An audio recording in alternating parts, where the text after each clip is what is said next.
Hi guys, and welcome to our FinTech Friday Features hosted by DX Compliance Solution. I'm Karen and I'm sitting here with Simon, and today we'd like to discuss that JP Morgan got fined by the Irish bank.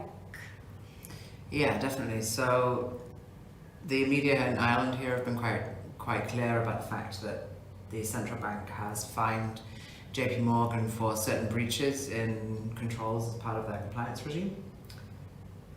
Specifically relating to the outsource relationship, so the outsourcing that they were doing. Okay, what's that supposed to mean? Yeah, I guess that's kind of confusing for a lot of people. A lot of people are under the impression that they can outsource their activities, which is true, but what you can't outsource ever is the liability and the responsibility to ensure that you're compliant. Okay, so why would you outsource your compliance? Yeah, so a lot of people outsource because one of the main reasons is cost, and effort. If you're a small company, or if you have a very complicated business, or if you want just to reduce the manpower that you require, then you outsource to try and keep things simple for yourself. Okay, and how do they try, they need to control it somehow. How do they keep track on that? Yeah, well, you have two aspects. So from the state side, from the regulator, there is a clear expectation in a lot of jurisdictions that you focus on asking for permission. So you have to ask for permission prior to outsourcing, or you have to at least inform the state in some jurisdictions that you are going to be outsourcing, to give them at least the opportunity to make questions. And what they are looking at as an authority is how you control it. So what processes do you have in place? Do you do audits over the outsourced party? Have you really vetted this outsourcing party before? Have you checked through the documentations? Have you have you checked the quality of their work? Are they compliant? How do they onboard their staff? So it's really a question of governance and structure and process. Okay, and how did JP Morgan ask for the permission, and how did they monitor?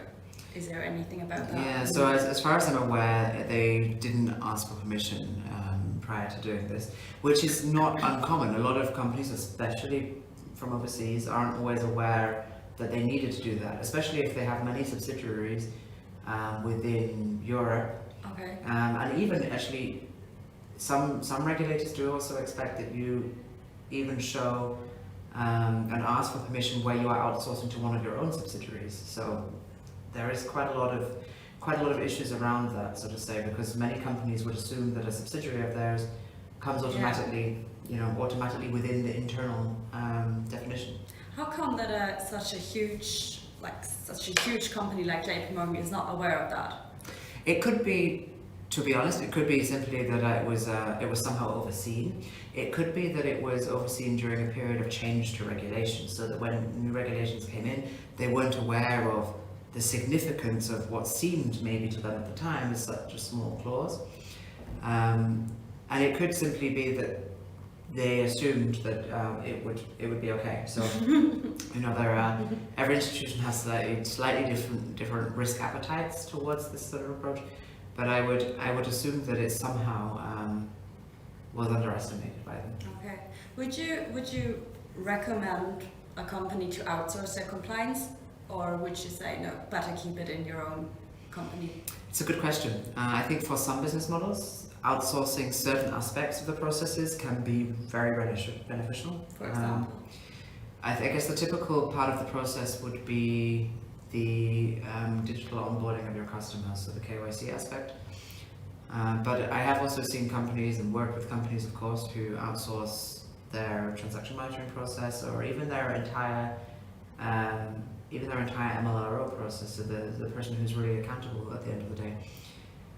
But it's always hard to say whether I recommend it. It's very business model specific, and one thing is for sure, that if you intend to grow and really grow as a company, you will need a lot of this knowledge inside, and if you completely outsource it, those people are not always really vested in your business model, rather they are vested in their own business model. So you should always consider how you want to grow and how much knowledge you will need to really bring a full product portfolio to the market. Yeah.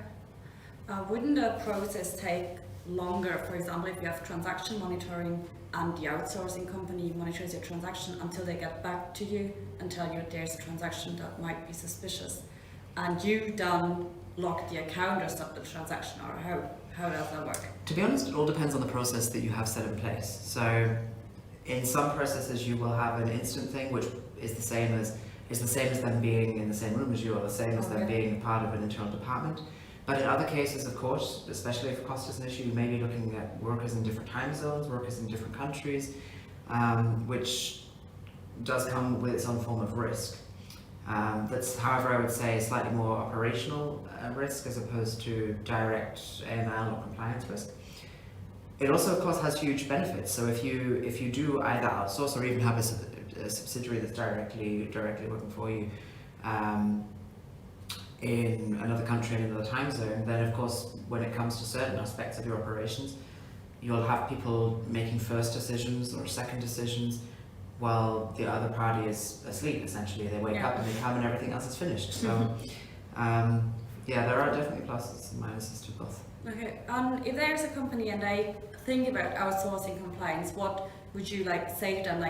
Look at those facts before you decide. How would you make a decision about that? Definitely, it's a good question. So I think anyone who is working with banks closely, is either selling to banks or anyone who's in the sort of procurement department of a bank and is closely in contact with their compliance department, is usually aware of a very strict process that these things have to go through, and is aware of the various control measures in place. And I think that's really where it comes down to. It's not, don't focus so much about what they are doing for you. Of course, you need to make sure that all of those processes are as good, if not better, as the way you would do them in-house. But what you need to think about is, how do you ensure that? So you need to then become the auditor of those processes. Make sure that you have full access, make sure that you can turn up and do an on-site audit whenever you need to, make sure that they have appropriate controls in place to make sure that outsiders cannot get into the building, make sure that they train their staff properly, that they vet their staff properly. There's no point in outsourcing a transaction monitoring process to somebody who doesn't screen their new employees for criminal activity or for potential criminal records. So you really need to think about these things.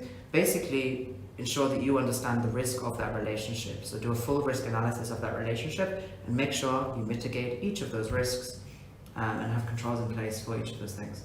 Okay, thank you. Anything else from your side on that topic?